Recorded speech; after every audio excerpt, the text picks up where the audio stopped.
Wonderful morning, evening, afternoon, wherever you are. I am currently in Vancouver Island, 6 in the morning. Fiona, welcome to the session. Jane, welcome to the session. We have had Fiona several times before on the colloquium and on the Coacharya platform. Fiona has been a mentor of mine, supervision, coaching. She is, I don't want to embarrass her, she's one of the most brilliant coaches that I've known. Derived tremendous value from interactions with her. She has taught me refinements in mastery level coaching that I wasn't aware of before. So we have Fiona again today in conversation with Jane, and her brand, as probably many of you know, is transpersonal coaching. That's what she specializes in. And today she's going to talk on relational coaching, mindful coaching, various aspects of coaching which are deeply personal, deeply transpersonal. So I leave you to Fiona and Jane. Thank you both. Thank you, Ram. Jane, shall we both unmute now? Okay. Wonderful. Yeah. Lovely to see you. It's always lovely to see you, Jane. Thank you. So we talked a little yesterday, because we've been talking a lot about the book we're writing together. And we talked yesterday about how we might work together today. And although my memory is not all that good, I do remember you said, I know, you said you would start by leading us through some quiet time together so we can come into one another's presence. Thank you. Okay. So, as I suggested to Fiona, we would spend, I would offer a 2 or 3 minute guided mindfulness practice so that we can just all settle together, let go of whatever we were doing from the day, or Rama, you just woken up, so perhaps enabling you to settle more into the present moment. And then Fiona and I will begin with our conversation. So I'd like to invite all of you to just check your posture for a moment, how you're sitting at this time. Notice if it feels comfortable for you. And maybe you become aware of some tightness in your shoulders, or perhaps you're crossing your legs and there's some discomfort that's producing. I'd like to suggest that you move your posture now and find one that's really comfortable, where your body can relax, where you can feel more at ease, but where you can feel that you can concentrate, because of course we're going to be spending the next 90 minutes together, or a little bit less now. We've spent the last 5-10 minutes together.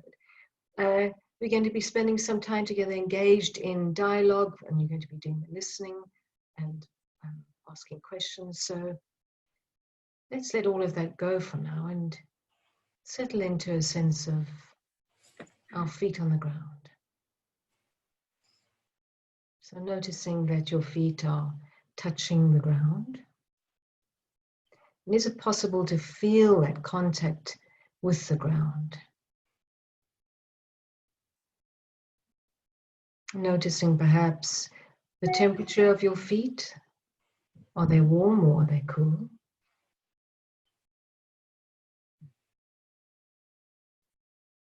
And moving from paying attention to your feet as they are right now, and noticing that your body is resting on whatever it is that you're sitting on.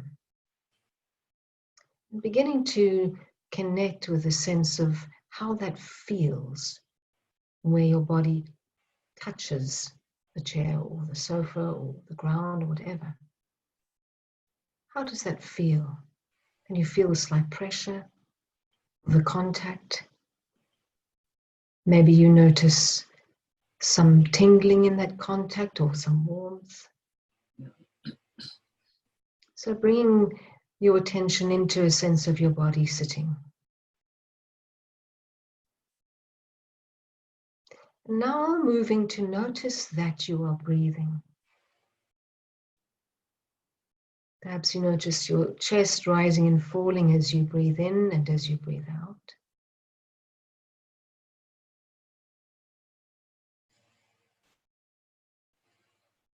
Just noticing the breath. This can help to settle the mind connecting the mind with the body in the present moment.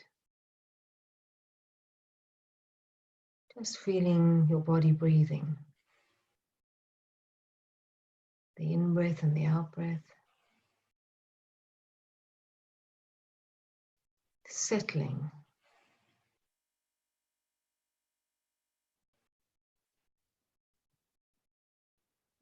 And then once again, moving from the breath to connecting with your feet as they touch the ground. Feeling the solidness of the ground beneath your feet.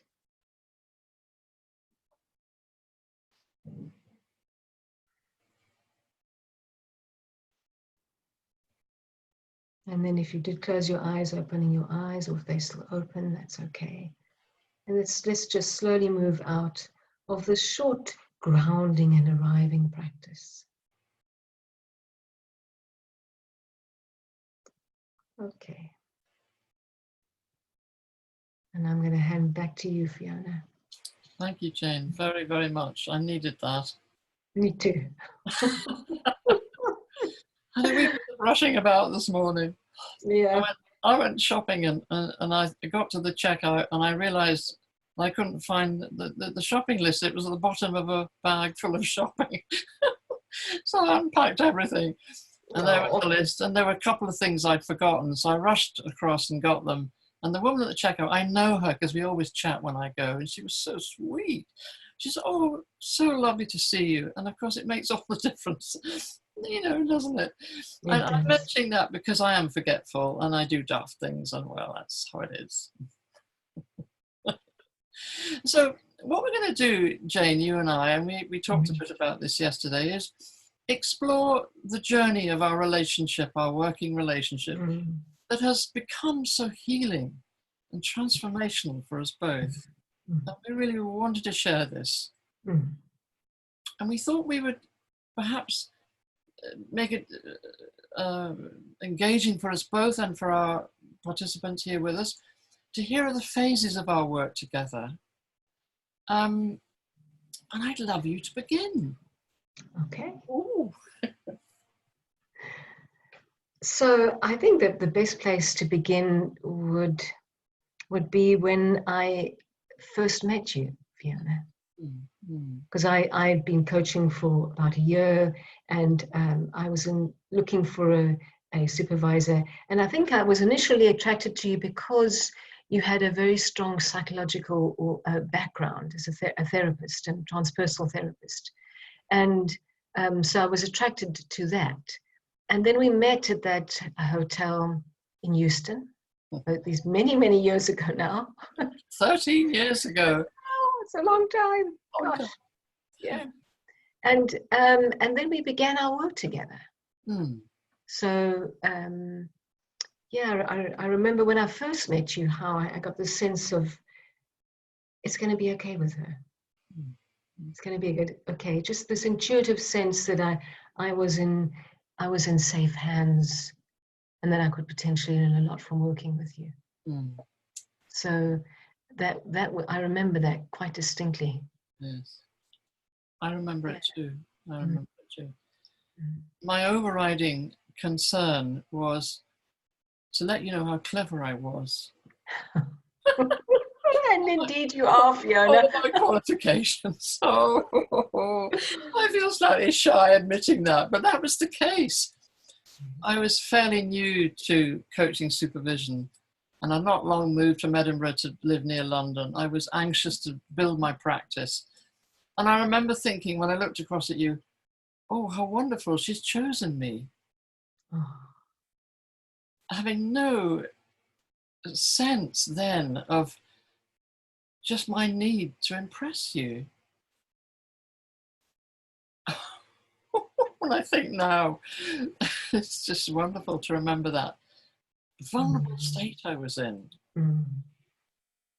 And of course, we know from our reflections together that it was a shared vulnerability. Yeah. At that time, that was actually unspoken, but also both of us had perhaps some degree of awareness of that vulnerability, but a lot of it was hidden to our consciousness or awareness. That's right. And that slowly revealed itself in our conversations and dialogues over time. Yes. And I think that's a very important piece, that we, from the onset, we were beginning to create the conditions through our relating for this material to emerge from the unconscious into awareness. Yes. To then speak it, to name it, and it's that which begins this healing process, and it's that transparency, that honesty, that openness that can be transformative. That's so much my experience, and I know it's yours. You've just spoken of it, and you're right. There was some sense of it around, but it was hidden from us. And at some point, we say in our book, our chapter, that it was a kind of unconscious dance between us. Indeed. Will we, won't we join the dance, meaning the dance of vulnerability, I think. And the fact that you felt that you were going to be safe with me, I think, was that what you just said? Yeah. Yes. And I'm with you, and I think at some deep level, there was a whole other agenda waiting to emerge. Indeed, yes. And you were a mindfulness practitioner, I was a meditator, still am. And I know, actually, even from day one, that was kind of around, but waiting to emerge. And so I think that's so intriguing, actually, that as we've written about this and are speaking of it now, there's all that going on, just absolutely below the surface. I think when I met you, I had just I was quite new to my practice, and I hadn't yet started my master's degree at Bangor University in mindfulness yet, and I had yet to discover the relational practice, meditation or mindfulness practice of insight dialogue. So, which had a profound effect on me, and I know that it had a profound effect on you as well. Yes. The work that we've done. So, those early days, I had spent years in therapy, done some therapy training. So, and also as a coach, it's important to be self-aware. So there was, of course, some degree of self-awareness with both of us. Yes. But mindfulness, as it began to appear or become more part of our work together, and our own practices of mindfulness increased our capacity for awareness, for self-awareness, for awareness of the other, for awareness of the relationship too. The dynamics, the emergent dynamics of a relationship. That's when things began to cook. Good and proper. It certainly was a good cook. Yes, a good cooking. I love that. And the ingredients, ourselves, our learning from one another about what it was like to be really present in the moment. Absolutely. Yeah. And for me, and I remember telling you the story of my helpful Harriet, the part of me that wants to be helpful and comes rushing in at times to fix and sort and teach. You know, and I'm a surviving academic. You know, I love teaching, and it's quite hard not to at times. And I told you about Harriet. She wouldn't hear. She wouldn't hear. And do you remember what you said? Well, I remember. Well, this is interesting because this is an example of the dance that we. Excuse me, I can get comfortable. The dance that we took on together, the unconscious dance, and that was that. As soon as your helpful Harriet came out and you began to speak in this very eloquent way about psychological approaches or models or whatever, or processes, this little part in me, this young part, this young Jane, began to do this. In other words, it triggered a young part of me that was afraid and became very intimidated by you, by your knowledge. So helpful Harriet emerged, and then I became this scared child in response to helpful Harriet. And of course, the scripting that I developed as a little girl was that I was not intelligent enough. And because of that, I was not lovable. And so, of course, that began to resonate. And so here we were in the dance, and neither of us spoke it. And I was aware of discomfort, and maybe you were aware of some discomfort, but it was like, like that in our first few months together. Yes, it was. When Helpful Harriet came, and of course there was benefit to hearing what Helpful Harriet had to offer, because she offered a lot of good stuff. So I learned a lot from her, and it triggered my deepest core belief, that I wasn't smart enough, that I wasn't good enough, essentially. So, and that was disempowering for me. And I think it's such a significant piece in learning, because we can't learn when we are in flight fight. That's right. We can't learn. And I was in flight fight there. I was on the defensive, protecting myself, hiding a bit, or hiding a lot, actually. So that you wouldn't see this vulnerable part of me. I wanted to hide that. So, and these were the dynamics that were playing out in the early time of our relationship. That's right. And of course, what I wasn't aware of was how my Helpful Harriet was a defense against my uncertainty, that I wasn't clever enough, I didn't know enough. I wasn't actually okay unless I was being helpful and kind. Straight out of my troubled family, my childhood story, full of that. So there we were, dancing together with our vulnerability. Hanging on in there. Don't let me be seen for how vulnerable I am. Exactly. What will happen if I do? Yes. So what happened? There came that day, Fiona. That day. That day.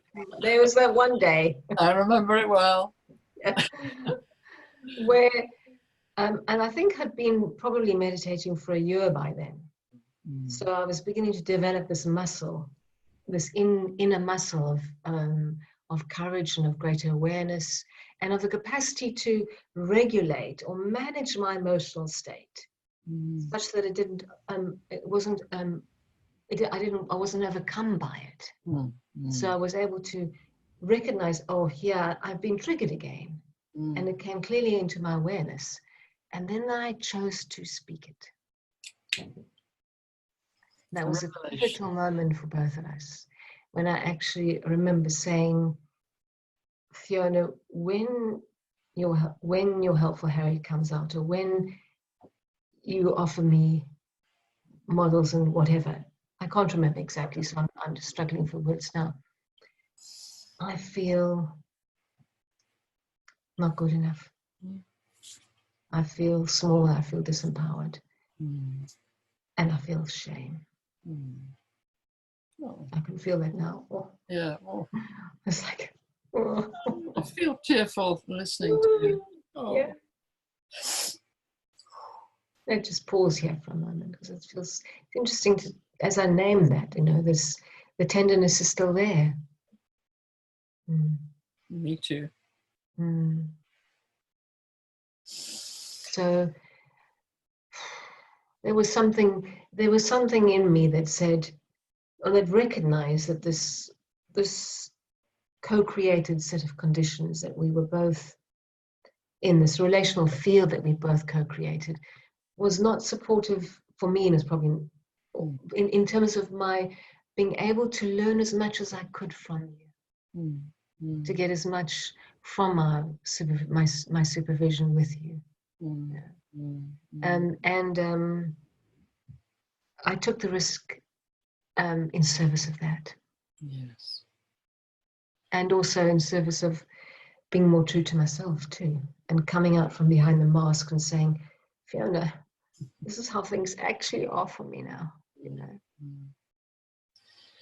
And, bless your dear heart, because it was an absolute breakthrough for us both. Still got tears in my eyes right now. Yeah, I still feel tenderness in my chest. Yeah. So powerful. And of course that enabled me to say, me too.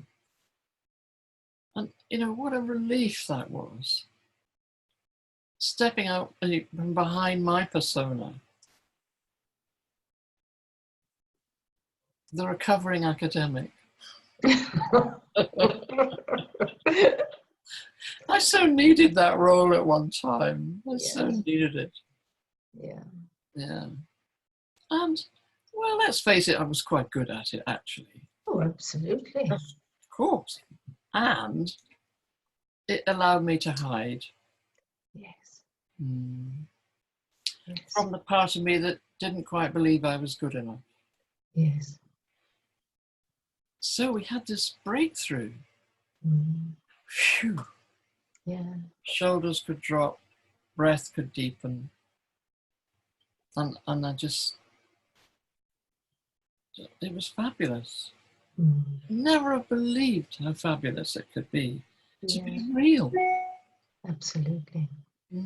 I do remember that the time when I took that risk, I had no idea how you would respond, Fiona. It was a risk. Yeah, I took a risk because you may have become very defensive, and then the relationship might have had this big rupture, which may or may not have been irreparable. Yes. We don't know, Yes. but you responded in a way that was open-hearted, and that so we were in the dance together, you know. So Yes. we both co-created that's transformative moment. Yes. Yes. There was capacity in both of us. My courage to speak my truth, your courage to respond from a place of your vulnerability too. So that was a key part of that early phase of our relationship building. So we were on such firm foundations after that. Or much firmer, should we say? Because I think over the years it's got stronger. That was the first step. And so it's like, nothing. It's not all okay right now, but we're more in the open with each other. Yes. Like we are more able to be present with each other, to be more vulnerable and honest with each other. That's a better way to describe it. Yeah. More firm. Firm enough for the time being. Because there's more to come. Oh yeah. So what about our next phase? What were we able to bring, as it were, to our dialogues? What began to increase our capacity to stay present and open? Well, you know, as you speak that, I'm now aware of the sense of, I just for that moment, my eyes went to the... Yeah, I saw something. Yeah, so there was a slight moment of,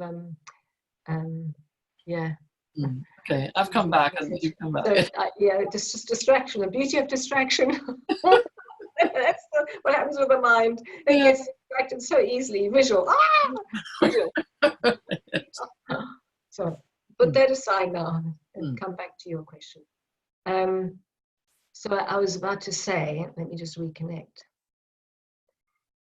I think that touching in again on mindfulness, that we had been working together, was it 3 years or so?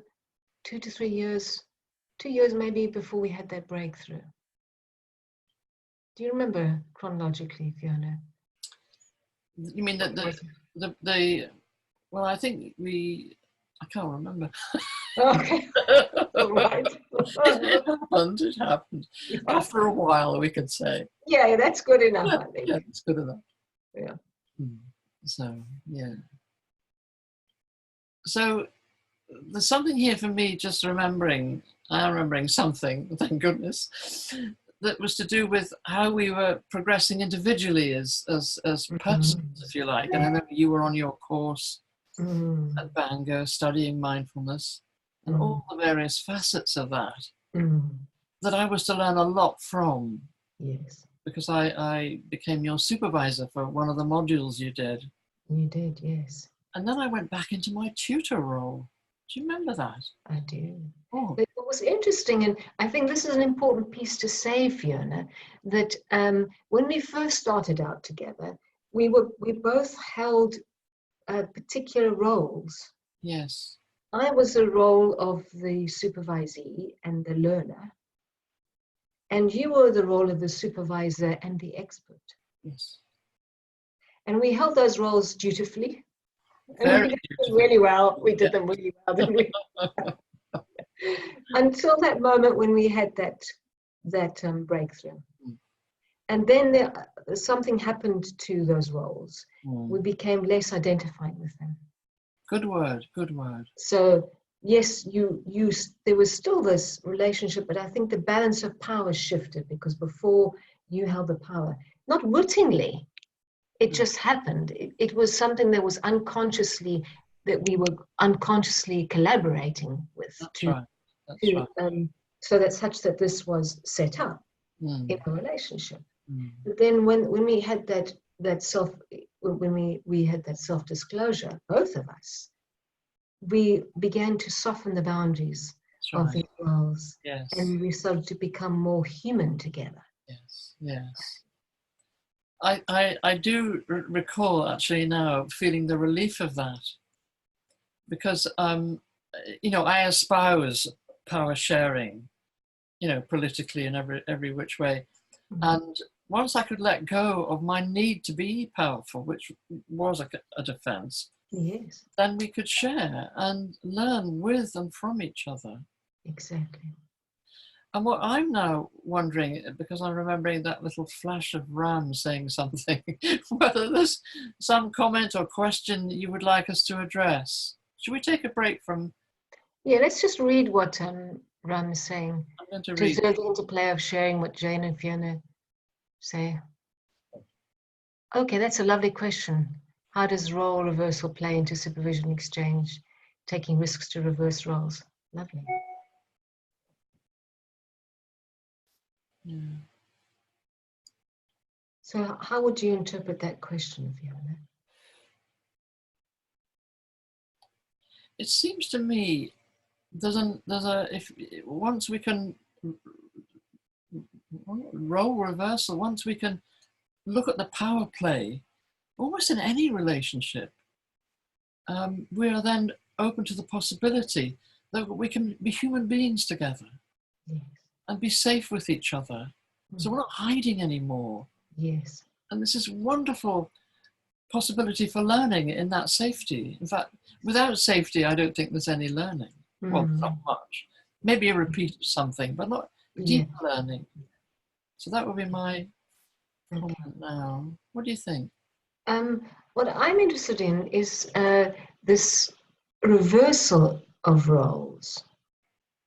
Because says how does role reversal? So maybe correctly or incorrectly, the way that I'm interpreting that is that actually I'm not quite sure. Really, I'm not quite sure what that means. But my sense is that this evolution of our relationship moves from this traditional or classical role of supervisee and supervisor, where the supervisee is learning from the supervisor, to a more post-conventional view of a relationship where the roles become really softened, and we in some ways we don't really inhabit those roles, but we there's a broader context of learning, and yes, you're still my supervisor and I'm still the supervisee. However, we are learning from each other. Yes. I think that's the key thing. Rather than me learning from you, there is this open recognition and spoken understanding that we are learning from each other. Yes. So that mutuality is key. That's so it. It's perhaps not quite a reversal, but an opening out into, as you said, the softening of the role edges or something. Yes. Because actually, when we stay in role, we're missing something, aren't we? We're missing other options, other possibilities, because we're kind of constrained. Yes. I get so impatient when people talk about boundary violations. I think, oh, come on. Let's be real, folks. Yeah. because but the phrase boundary violations makes me squirm, because it seems to me about defending one's powerful position. Yes. I mean, I'm willing to be challenged on that, but that's what happens. It's a Yeah. squirmy phrase in my book. Yeah. Yeah. Yeah. I would agree with that, Fiona. Yeah. So that's thank you, Elaine, for the question. Yeah, lovely.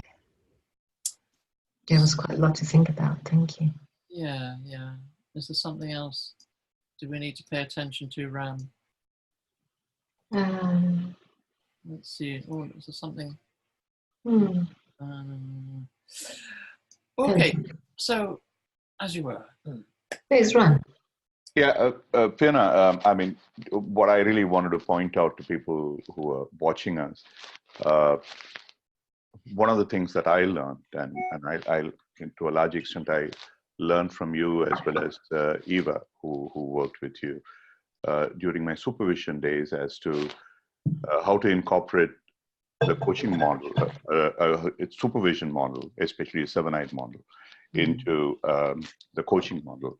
And I found the greatest value for me came from a deeper interpretation, understanding of what the 6th eye was. I know that you are in a stream of consciousness, both of you talking, and that's why I wanted to point out to people, especially the cohorts that I work with, where I make this differentiation, and how, for me, the conversation that you have, the most powerful quality that comes out of it from a coaching perspective is that of presence. So how deeply present both of you are, how mindfully present that both of you are. So I just want to make 2 very, very quick observations. One is, if only coaches can let go their fear, as you say, move into that space of safety as coaches, not just as, I mean, they are probably very good at sort of observing, deeply listening to what the client is saying and feeding it back into the client. But how often do they take the time to self-reflect?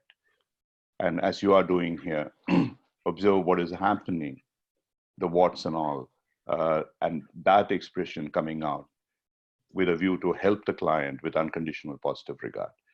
I mean, when you are able to do that and leave it as a question, and perhaps as a potential learning from the client, then automatically the quality of that interaction, be it supervision, be it coaching, enhances to a level which is phenomenally higher. And that is something I really wanted everybody in this audience to understand, because it doesn't happen too often. We are all so focused on a specific outcome, moving towards it, whereas in this conversation, it's just a stream of consciousness. It's just moving along. And the second one,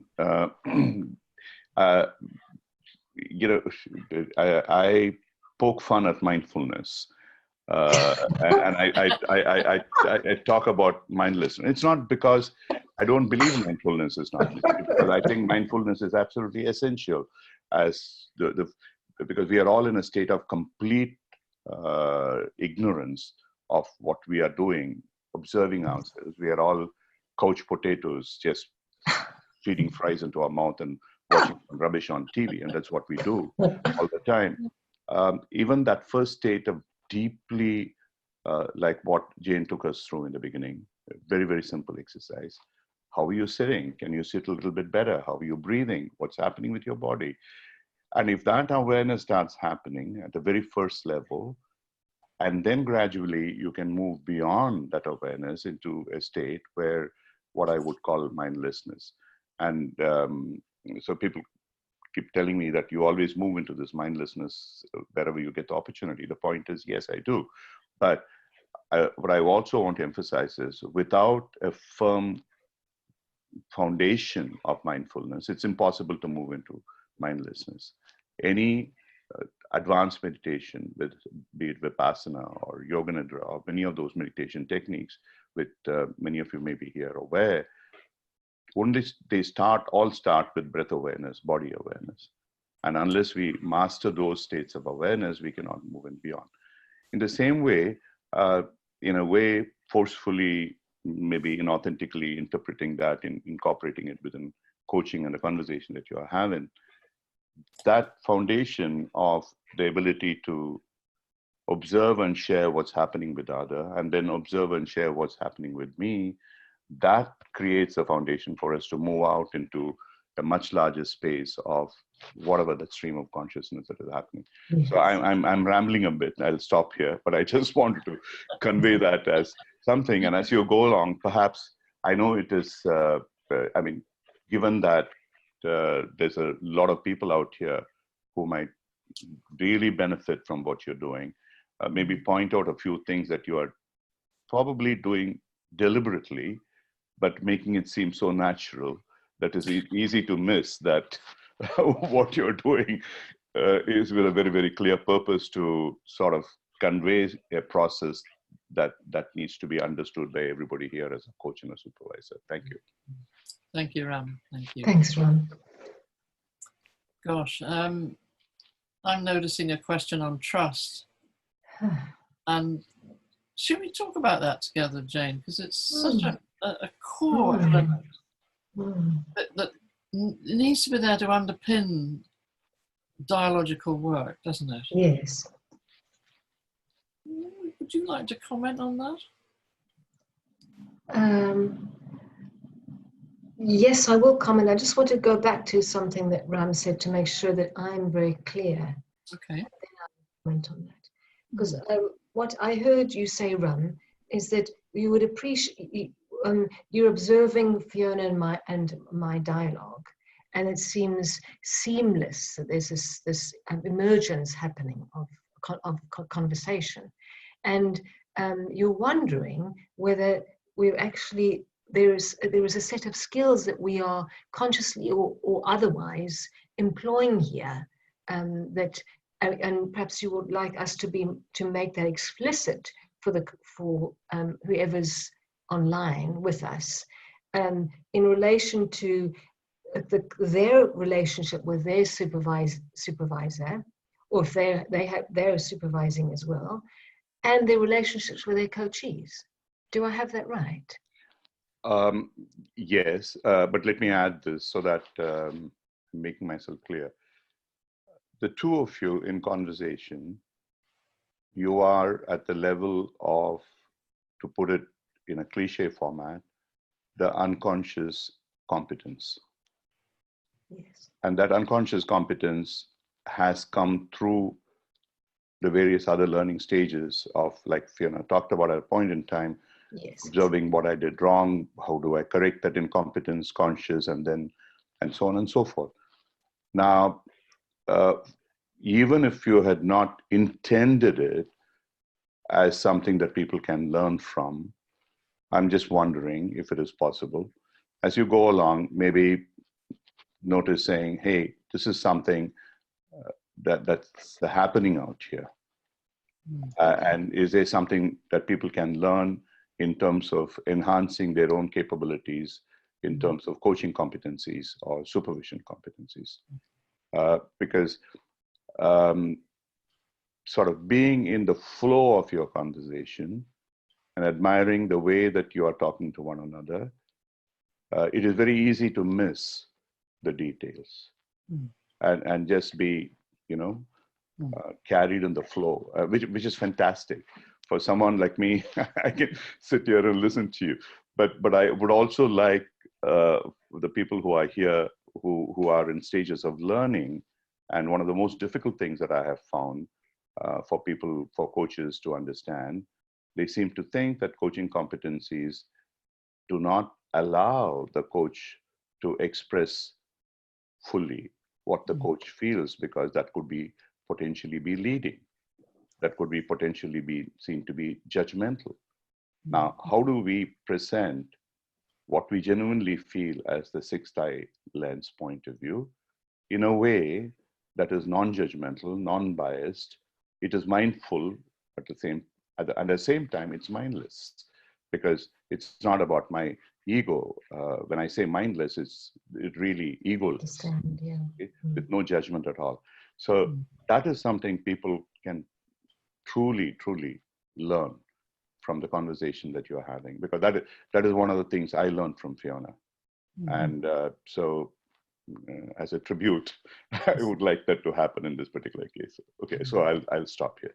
Thank you. Thank you. That's lovely clarity. Thank you. Lovely, Jane, that you picked that up and Ram's been able to amplify it. So, you were starting to say. I think I've changed tack. So I was going off in that direction. Now I'm thinking, based on what I've just heard Ram speak, I want to say something else and Okay. come back to you. So I really heard this piece about coaching competencies. So there we are in the we're sitting as a community of coaches, and at various stages of our learning development, and so I would say, well, what's really happening between you and me, Fiona, in terms, if it was a competency, what would it be? And I think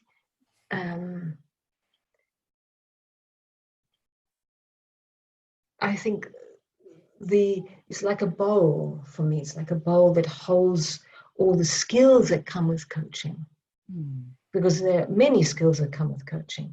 But what is the bowl that's present that holds the lot? Okay, I love that image. Yeah, because it's an image that I adore, actually, because it's as a holding space. Yes. A place between us. Yes. Go on. It's interesting too, because my hands are open. Yes. So there's something embodied about that.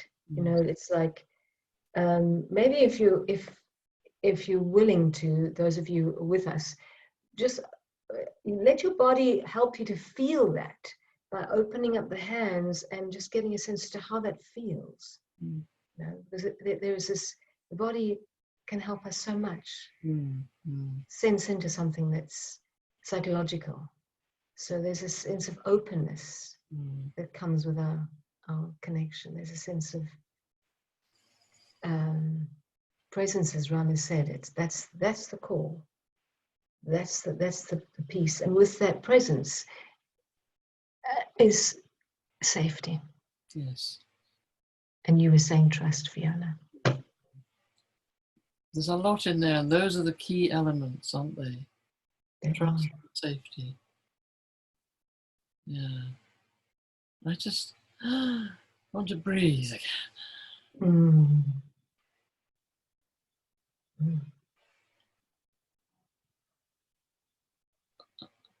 And would people be willing just to pop into the chat box what that's like? You even made that invitation.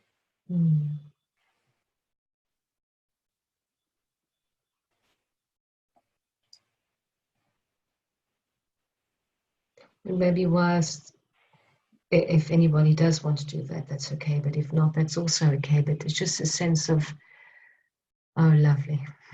Oh, I'm touched by that. That's beautiful.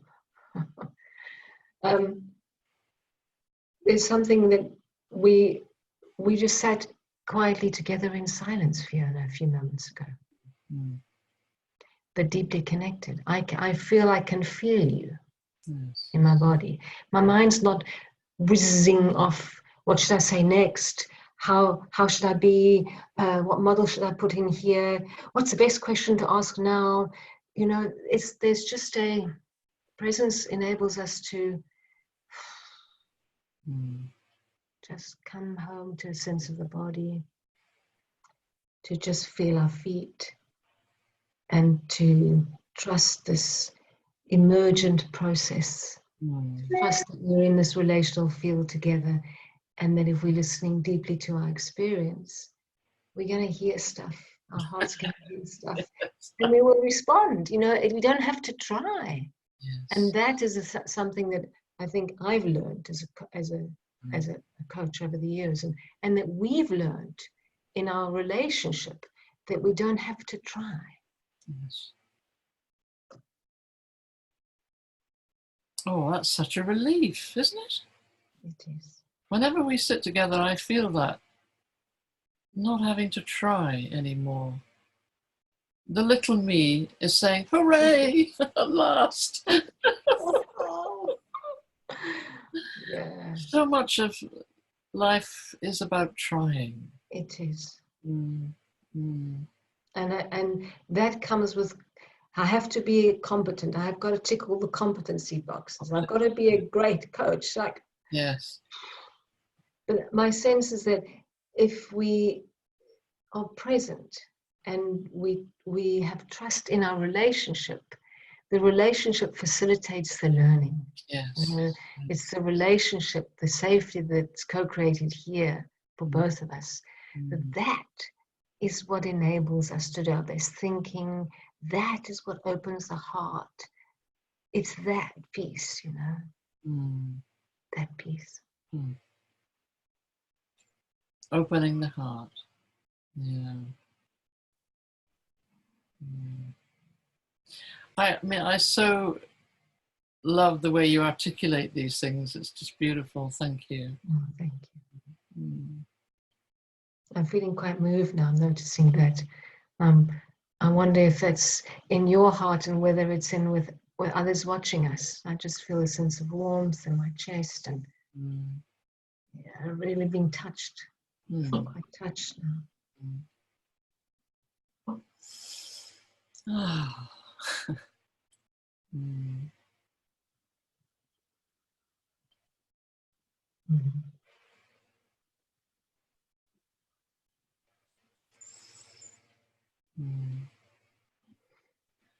There's such richness when we open our hearts to ourselves as well as to one another. This holds all that. And for me, the gesture is holding and reaching towards and then pulling back, like giving and receiving. That kind of balance of both.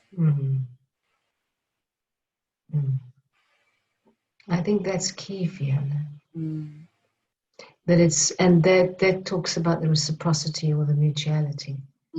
It's the giving and the receiving.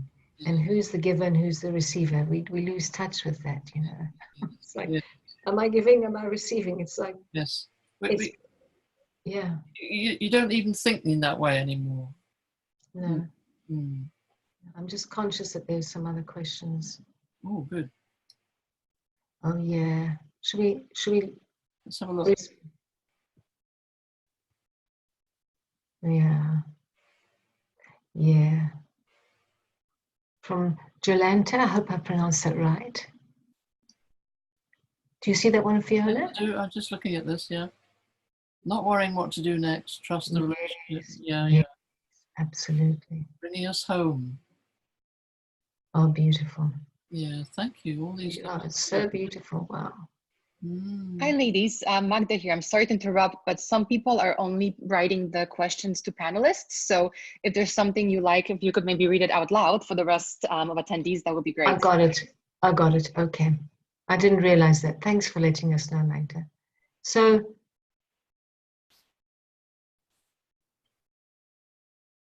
do you want to read it, Fiona? I'll read one or two. Silence can be more eloquent than words. Absolutely. Beautiful. No question. It's very full. Yeah. Oh, look at this. The opening of hands was like a safety net holding you. Oh, beautiful. That's lovely. Yeah. I like cocoon as well. It is that sense of, and for me, that is a beautiful metaphor because it's in the cocoon, that's where the transformation happens. Yes. That's it, So that's spot on. Fantastic. Yes. Yeah, beautiful. Being comfortable in silence, ultimately the goal of being an understanding soul, a living conscious being. Yes. Yeah. Yes. And then bring up my awareness, how important that feeling of not being rushed is, not worrying what to do next, trust the relationship, safety and trust. Because that's what's happening with us, Fiona, and that's something that has emerged in time. That as our meditation practice has deepened, so has our capacity to trust emergence. Yes. We didn't know what we were going to talk about today. No. We didn't know how it was. A sort of rough idea, but we didn't know. We didn't know. No. We trusted that we would stay together to see what would arise. We did. Yeah. And I think that's, again, a muscle that takes time to develop. Mm-hmm. And it's a, and I think one of the essential pieces is deep personal reflection. Yeah. And mindfulness is one of the ways to do that. Mm. And time. And time. Not rushing, not grasping. To get Got to get it right. Got to get it right. Yes. Planning what to say. Yeah, that's a biggie. Isn't it? Yeah. That's a biggie. Mm. Because I remember, just for a moment, going back to our relationship in the early days, I used to write every word down and send you these long emails. Do you remember? And so that I could make sure I could get it all right. Yes. So, and then eventually, over time, I abandoned that and just thought of an idea and then trusted this emergent flow. We would dialogue together, and Yes. what I needed would emerge. Yeah.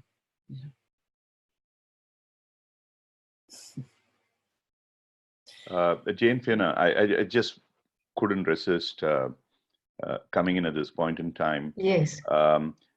Seeing a few of the comments out here, I just want to connect the dots, as it were. Okay.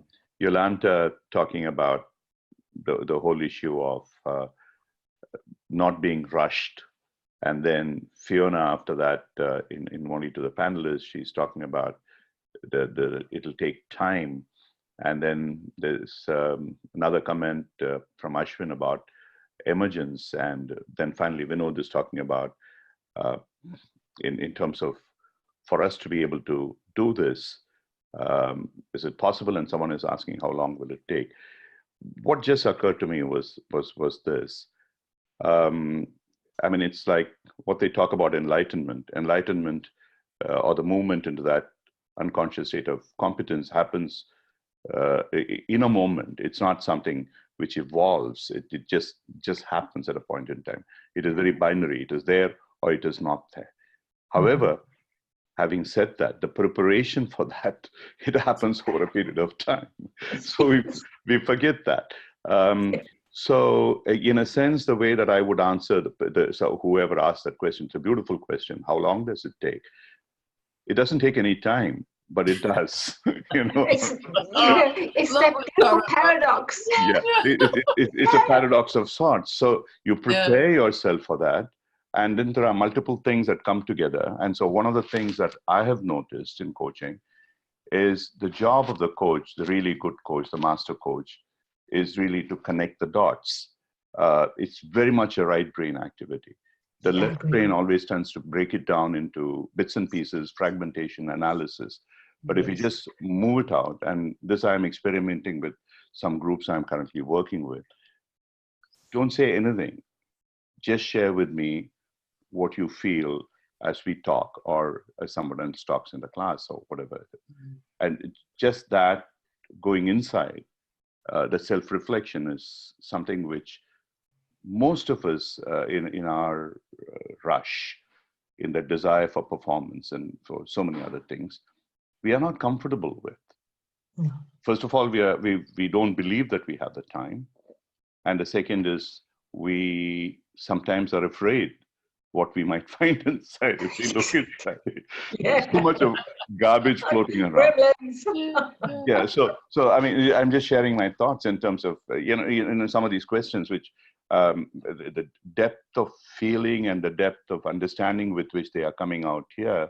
Someone is talking about the emergence and so on and so forth. It's so powerful, and it's really grasping in a very positive way, not in the sense that Fiona is saying she's a grasping. No, it's a grasping kind of a stuff in terms of the essence of what you're really trying to put out there and be able to flow with it. I found it, I thought I had to comment on it because it's so beautiful to watch that interplay. Unfortunately, in a webinar, we cannot accommodate all of them on the panel, but what's coming through is really remarkable. That's wonderful. That's wonderful. I agree. Thank you for that, Ram. Yeah. And actually, I don't know whether you've seen it, Fiona, but there's one comment there from Violetta, which I'd like to say. And just notice, as I say, notice how you feel, Fiona. Here it comes. Oh, I missed that. Oh, no, I Wait. didn't. I saw No, it. wait. In silence, we realize our true nature and the presence of love. That's it. That's it. Thank you, Violetta. That's it. Realizing our true nature. To love and be loved. And it's, you know, it's, my sense is that it's, we speak of our whole work is grounded on this, on love. We say that supervision relationship is about love. Coaching relationship is about love. And when love is present, anything can happen.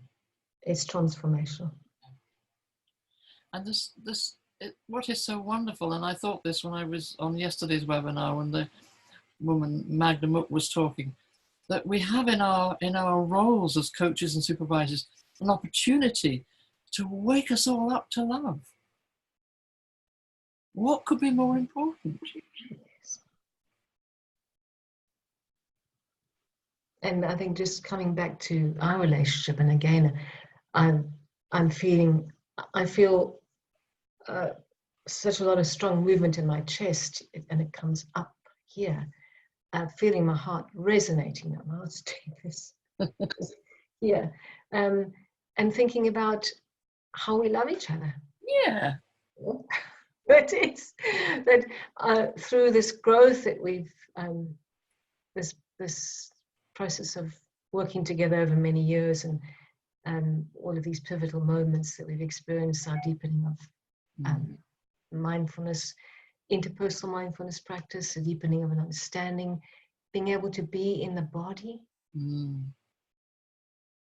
which is where such safety comes from. Yes. And that love blossoms from there. Yes. And with love, love and fear can't cohabit, can't be together. So where there's love, there is no fear. So when there's love, the learning is optimized. Yes. And to feel that release from fear to love, that's the journey we've taken. Indeed. My soul sister, you are. Fiona. My Anakara, my soul friend. Yeah. My ears are, my eyes, not my ears, my eyes are pricking with tears. Yeah.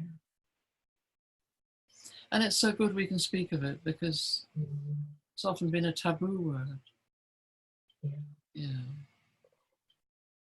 And I'm noticing as I sit here with you now that my mind is filled with joy, because the ideas are going ding, ding, ding, ding, ding. And it's that we are sitting in a community and we're in a field together, and everybody's contributing to this conversation. Yes. Not just you and me. I feel it. It's Ram, and it's Magda, and it's everybody who's part of this group. Yes. And so we are all in this relational field together as human beings. We're all together. So the ideas that are coming up in my mind are not from just this center here. I'm gathering all the from us being together. Yes. That's something about the relational field that we sit in together in our work, when we can open to the relationship. And my eyes have gone to the chat room again, and this field is so rich. Oh, there's a good question. What was the question you spotted? There's a question from Anuranda, and I hope I've said that right. So forgive me if I haven't. How do we get to have such full trust in each other to allow us to take risks? Are there any steps that one can consciously take to get there? Well, my sense of this is begin to trust oneself. Mm-hmm. That we matter, we belong, we have the right to be here. Would be my sense of beginning to explore what makes it possible. Start with ourselves. Exactly. And see what happens, which is what you did. Mm-hmm. Mm. I would also like to add that self-compassion. Oh, yes. That is key. So, because the self-compassion silences the judgmental mind, Yes. and the mind that has to get it, and that I have to get it right, Yes. and feeling I'm not doing a good job or whatever. And self-compassion for me is about recognizing that I'm never going to get it 100% right. Well, what's right anyway, you know? What's right anyway? Right. So, yeah. So I'm a human being, I'm vulnerable, you're a human being, and you're vulnerable. I'm going to mess up, you're going to mess up. So what? Yeah, the sky won't fall on my head. No, it's about, and if we can relax into that reality, the beauty is that we give each other permission to be real. Yes. With that. And I think that so that's one conscious step that I would recommend, is to take up the practice of self-compassion. Yes, and to notice when you stop doing that. Yeah, exactly. Like berating oneself. Exactly. As I did a bit yesterday when I got an appointment wrong. Ouch. Misread my diary. Yeah, there were so many opportunities to get things wrong because we have that binary thinking, don't we? Right or wrong. And that idea of self-compassion is, this is how it is. And we can't undo what we've done. It's just how it is. And I've learned that with you.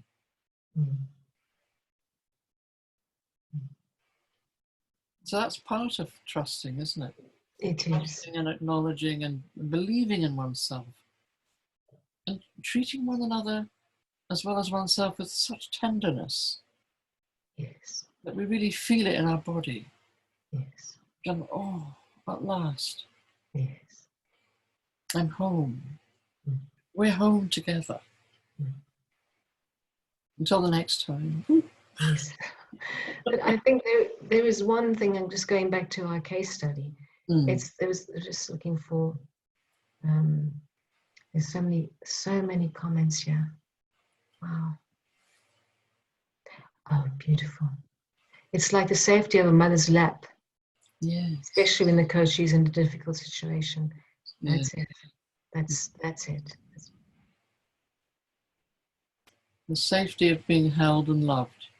Oh, beautiful. And there's another one. How you both seem so equal. How the relationship has evolved. Yes, that's it too. You know, we talked about being out of roles. I don't feel like I'm in a role here. Fiona. No. It feels like you're not either. We just human beings meeting in this place. Yeah. Yes. Sharing feelings and ideas and yeah. See if there's anything else. There's a particular point you might just take a look at. I think from Ajay Yes. Goel. I think it's a very, very good question. When the two of you are talking, it won't seem easy. It's all possible. But if, let's say, one of you was a CEO or a CXO leader, and then that person has no interest in being mindful or mindless or whatever. So then what happens? Yeah. Yeah. Can I comment? Is that okay? What I found working with executives, and I don't do much of that now, is that actually what happens when you ask somebody in a new coaching relationship, what is it you really need from our relationship that would really feel that it was something you really wanted, that perhaps together we could do something together that would meet a need of yours, what would that be? Just ask the question. And anyway, don't talk about mindfulness or mindlessness or attunement or emergence, but be in that moment of inquiry with somebody. That's my thought on that. I'd like to add to that, Fiona, and that and share an example of when I failed. I was really naive, and I was really trying hard, and I failed terribly. I was working with and I had an opportunity to work with a CFO of an organization, and he was mega stressed. I mean, he couldn't sleep. He had insomnia because his mind was the whole time. So his nervous system was so high, was so frantic. And when I sat with him, I could feel it. And I thought, well, I know what I can do. I can guide him into a meditation practice. Nay, it failed terribly because his body was so like this, he couldn't sit still.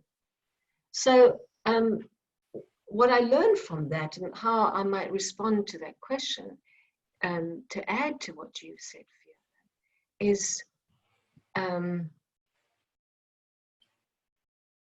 being grounded in your own presence, being really rooted in your own body, and really offering that person presence. Yes. Really just being present, feeling. That's the biggest thing that you might be able to offer that person, is just to be steady in your attention. And then something might shift. Yes. That will be my response. What do you think? What I'm reminded of, and it's the word resonance has triggered something, which is that actually when you and I were gradually able to become present with ourselves, there was that resonance at a limbic level, you know, the whole neuroscience stuff about limbic resonance. Yes. That we can entrain together, Yes. as it were, Yes. to pick up what we've created in the field together, which is what you were saying earlier about everybody on this call, on this webinar. We start to fill the field with the richness of safety and love and trust. And some of the comments and questions are revealing that. It's lovely. Yes. Really lovely. Somebody's saying animals have the sense of not being threatened so easily. Anyway. Sorry to interrupt, but just a point here. I mean, there are several questions of people asking if the other person is not mindful, what then happens? I think what Jane, you said, and Fiona, you followed up, is I think something that I wanted to say myself is absolutely the truth. Very often what happens to us is that we get caught in that pressure of the other person. The limbic resonance, unfortunately, works as a counter-transference rather than a transference from us. Yeah? Right. So the CEO getting pressed and whatever else it is. So you feel on the edge of it. I have to perform. Yeah. Now, is it possible for the coach to let go that need to perform and sit in front of someone like Fiona? Okay, fine. If you want, you come into my space. I'm not shifting from my space. And if you can just do that, and one is, of course, you said the limbic resonance, the mirror neurons, all that kind of thing. I think they are real and they happen. Yes. And also in quantum physics, there is this concept of entanglement. When Fiona used the word field, that's what came to my mind, that it's almost like two electrons, they get entangled, and wherever they go, that entanglement, not localized, it's random, it stays everywhere. So something does happen in our chemistry and physics. So I think people have to have the courage to try it. Yes. So we all ask hypothetical questions. Oh, what if? So my submission to all, not as a challenge, but a genuine request, is to just try it. Take the person who is the most non-mindful person I was about to say mindless person, but non-mindful person that you can find who's under so much of stress, and just be there, center yourself before you go and stay in that space and refuse to move out of there and see what happens. And I do think miracles will happen, honestly, in most cases. Because CEOs have got there because they are smart, because they're intelligent, but they have their own insecurities. There are deep issues. The more confident, more stressed he appears on the outside, the deeper the trouble inside. So how do you reach that point? And like someone said, can you, in a way, bring that mother's lap? Even if you're a man, it's a little difficult, but father's lap or whatever it is, can you bring that protective space for them to sit there as a cocoon? Whatever. Yes. It actually brings up something that is also really relevant to our relationship, Fiona, and that is the helpful Harriet wanted to fix me. Yeah. And maybe there's something, and I remember in my early days as a coach, I wanted to fix my clients. You know, I remember we talked about that. Yeah, I took too much responsibility. I have to do something effective now, so that they can change. But so this is quite a shift from that to letting go of the need to fix that person, to do anything, and rather to just be there and present to that person, and then let this, what Ram was saying, this biochemistry, the metaphysics, whatever it is, let that begin to work its own. Yes. Because it will. Yeah, there is a kind of magic in that. There is. And I'm aware that I spotted something earlier in the chat room about, you know, can coaches be able to learn to connect with themselves and each other, perhaps on their courses, so that what we're describing we've been able to do is about a deep level of connection. But unless people are helped to discover that that matters in our work, they're not going to learn it. And it doesn't come out of a textbook. It comes out of an experience. That's right. And in a way, sorry, go on. Yeah. No, I interrupted your flow, Fiona. You carry on. Yeah. And in a way, we've learned together what we're describing today has allowed us to become who we really are. And the value of this for our clients is inestimable. Well, that's a big word.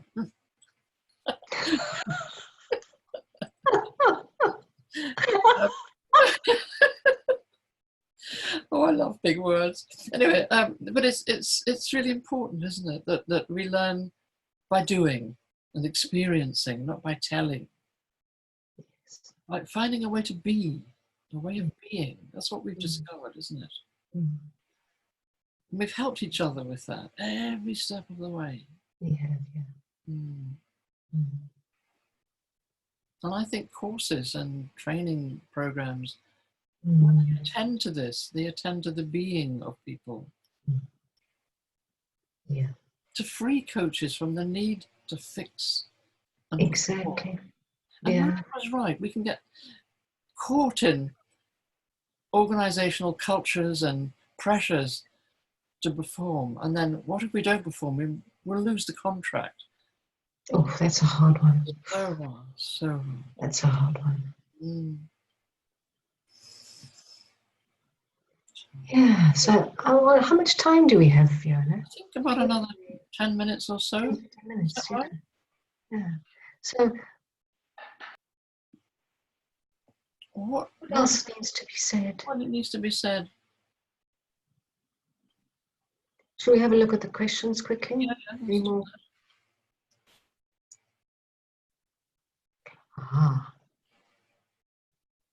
That's a good one. So many interesting questions.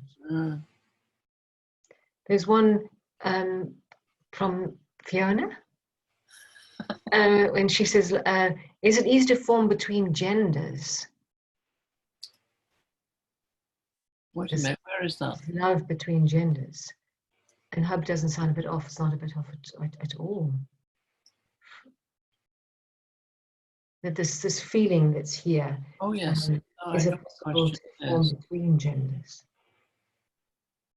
It doesn't sound a bit off at all, actually, No, because not at all. I think what we're in the territory here of is that there's so many different forms of love.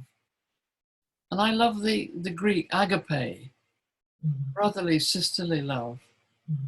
I mean, there's no doubt there have been some terrible mistakes made by coaches and supervisors and therapists all over the world who get engaged in erotic love, which unless you spot it, it can be really dangerous and actually very unsettling, which is why supervision can be really helpful when folk are prepared to say, oh my God, I find this woman or this man attractive sexually. What am I going to do? But sometimes people are not prepared to admit this, and it can be really horrifyingly dangerous. So I think what we're talking about here, you and I, is brotherly, sisterly love that comes from being open and trusting and non-judgmental. Actually, Jane, I don't fancy you, actually. Oh, bugger. Oh, bugger. Never have, actually. Oh, okay, Fiona, thank you. Thank you for telling me. Yeah, dear Jane. Anyway. Yeah, so I've lost my train of thought now after that. There was something I wanted to say. Yeah, okay. I've remembered now. My sense is that this work is about coming back to ourselves and our relationship to ourselves. And that if we can, it starts here. It doesn't start out there, it starts here. And that through mindfulness practice, through interpersonal mindfulness practice, through self-compassion practice, there's this growing capacity to accept this one for how she is. And then it fosters a deeper sense of safety in the relationship, and then love just naturally blossoms from that. It's not something that's cultivated. It's not something that comes from our biology, if you like. Our ego. No, it's something that just blossoms from this meeting in the present moment. There it is. It's just it's there. We don't have to try to cultivate it. It just happens. And it feels expansive, it feels inclusive, it feels warm, it feels grounded, it feels, there's non-attachment to it. It's not, you have to behave a certain way, Fiona, otherwise I won't love you. It's not, it's non-conditional. That's right. And it's emerges from the meeting in the present moment. Beautiful, beautiful. When a sense of roles fall away, when a sense of gender falls away as well. Yes, because it's about human beings. That's right. Our humanity. And how so often I meet and you meet folk who've lost connection with their essential humanity. Yes. That capacity to love and be loved. Yes. I probably quoted this to you because it meant such a lot to me. One of my therapy trainers said to me, what we all need is to know ourselves, be ourselves, and love ourselves. Lovely. Wonderful. Yeah. Dear man who said that. I would say know ourselves, love ourselves, be ourselves. Oh, put it that way around. Yeah, that's lovely. I like that adaptation. Yeah, because through the loving we can be who we are. Be who we are. That's right. Freezes. Self-compassion. Yeah. Lovely. I better write that down. Jane. Jane's wisdom. Wonderful. Oh. So again, I'm conscious of time, and I know you are, Jane. Ram, what do we need to be doing at this point? Nothing really. Just continue as you are. So, what comes up for me in the last few minutes of the discussion that you've had, and something on the chat box itself, and the point that you made, everything ultimately, whatever my experience has been, is about this, your ability to love yourself, trust yourself, believe in yourself. All these are whatever words that we want to use. I think they all come together in one place. And Jane, as you rightly said, and then you become yourself and you start being yourself. The question is, from your experience, what is it that can lead us into that space of unconditionally loving ourselves first? Forget about unconditionally loving other people. That comes next. Mm-hmm. The problem starts with the fact that we have self-doubts. Yes. We wish to be validated. We are not complete. And we do not love ourselves. We do not believe ourselves. We do not trust ourselves. So what is that first step that would lead into this space? So if in the next 9 minutes, if you could cover that, that could perhaps be very valuable. Okay. Shall I start? Yeah. I think recognizing actually that we're self-critical, we have doubt about all that we do and how we look. And I mean, God, our culture is full of that stuff that makes us question, am I tall enough, thin enough, clever enough? And so to recognize that huge push to be other than who we are, and actually sit quietly and reflect on it, maybe write about it, find a dear friend to talk with about it, and discover here's another human being who's struggling to know themselves and love themselves in the midst of all this nonsense that's going on in our society. You know, I better have Botox, I better lose weight, I better buy different clothes. It's ghastly. So to notice that's happening, and as I say, find a dear friend to share that with, and begin to be able to speak of it. Yeah, to come out from behind the mask. Yes. And it's a tender process of revealing oneself. It's very tender because we have defenses for a reason. Yeah. You know?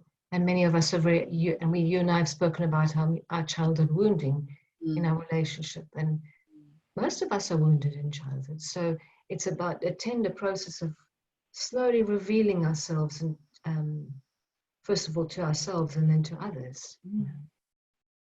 And I wanted to add something to that I find really helpful, and that's a self-compassion practice. So it's like when I'm feeling in a lot of pain, or I'm afraid, or maybe there's a judgment going or whatever, I will drop in, I recognize, oh, this is a moment of suffering. I go, yeah, so I acknowledge that I'm struggling right now. I feel the inner judge or whatever it is. And then I will reflect for a moment on the reality that it's the human condition. So I'm not alone. Yes. And immediately my mind opens up.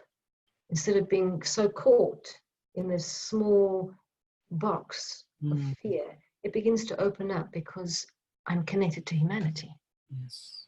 And then the third would be, oh, I wish myself well, you know. May I be strong, or may I be less judgmental of myself, or may I be kind to myself. So those 3 steps I find so helpful as a process towards more self-acceptance, and that comes from just to name it, the self-compassion, mindful self-compassion course by Christopher Goma and Kristen Neff. Yes. If you're interested, it's a wonderful program, and it's helped me tremendously to become more real. So Lovely, Jane, lovely. And to know that we are all wounded at some level. Some deeper and some not so deep. And that wounding creates these feelings, these self-critical feelings. Thank you for that, describing that 3 stages. You're a one, aren't you? You're a wonderful one. How are you? No, you're both wonderful. I think it's amazing. And that last bit that you said, Jane, is absolutely right. We all are wounded in some sense or another.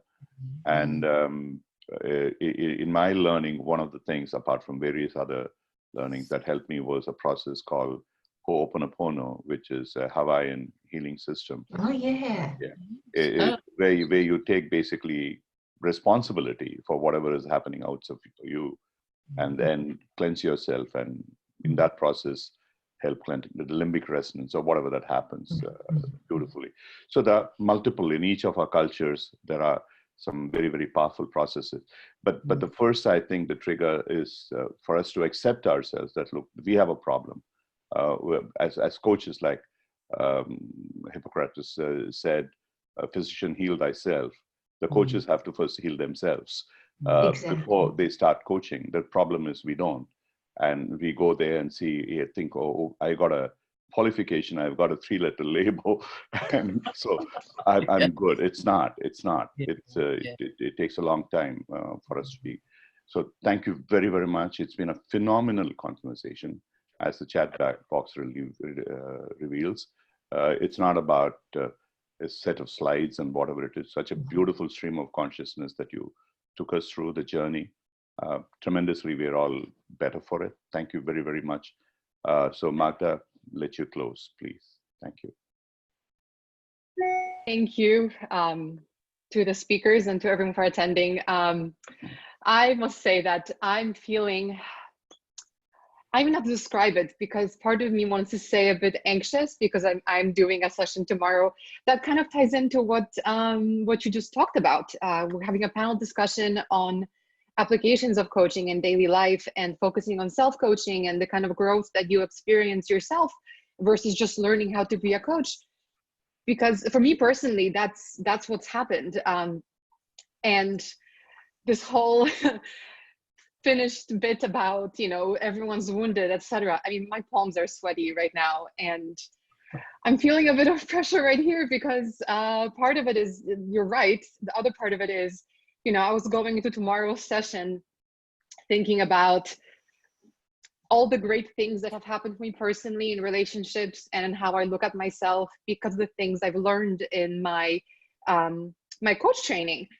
And now I'm kind of thinking, crap, I've got a lot of work to do still because my palms are going to be sweating right now if I'm So this is a good thing. We have to challenge ourselves, and I think that's what's really cool. Whenever I hear Fiona and now Jane, is you have this comfort and this peace when you listen, but then at the same time you're like, oh yeah, like it's okay to feel uncomfortable. It's okay to kind of to get there.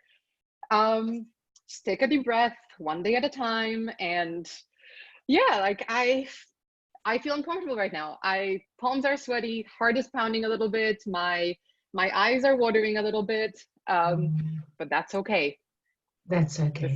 That's okay. That's why we're here. Okay. Yes. So super. Wonderful. So thank you so much.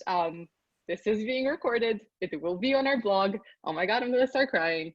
It will be on our YouTube channel. So thank you everyone so much for being here and for being here with us. Please come back tomorrow and the next day and the next day for every session we have for more wonderful people like Fiona and Jane and Ram and me, because I can also say that self-love, right? Brilliant. Thank you all. Thank you for Thank you everyone. See you tomorrow. Hopefully. Bye. Take care. Wonderful. Yeah. All the best. Bye-bye. Bye.